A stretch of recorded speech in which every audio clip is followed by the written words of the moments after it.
Bharatiya Janata party के पूर्व corporator Ramesh Parmar के बेटे तपन की हत्या के मामले में वडोदरा शहर पुलिस ने आगे जो कार्रवाई की है उसके बारे में जानकारी देने के लिए पत्रकार परिषद बुलाई गई थी। Joint police commissioner Manoj Ninama ने ये पत्रकार परिषद बुलाई थी। दरअसल इस मामले में आज सुबह कारेलीबाग पुलिस थाने के बाहर भाजपा के पूर्व कॉरपोरेटर के परिजनों ने काफी हंगामा मचा दिया था। इस मामले के आरोपी बाबर पठान को क्राइम ब्रांच की कचहरी पर लाया गया था। तब इस मामले में ज्यादा जानकारी देने के लिए पत्रकार परिषद बुलाई गई और तब आइए आपको सुनाते हैं कि इस पत्रकार परिषद के तहत joint police commissioner Manoj Ninama ने क्या जानकारी दी। गई काले रात्रिना 11 થી 11:30 સમયે કારેલીબાગ પોલીસ સ્ટેશનમાં બે બનાવ બનવા પામેલા।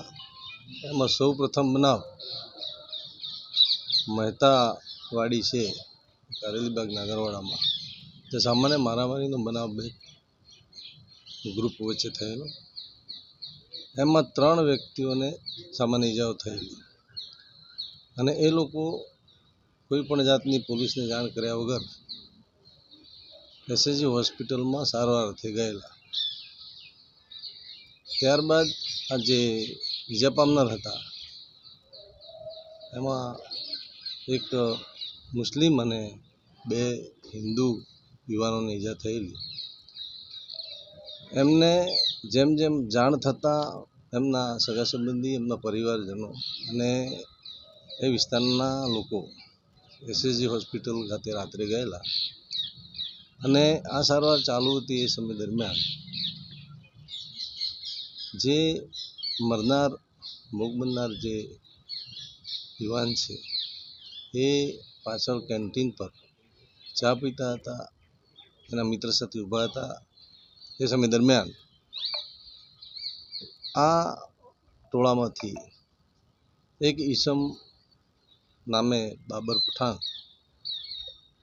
એને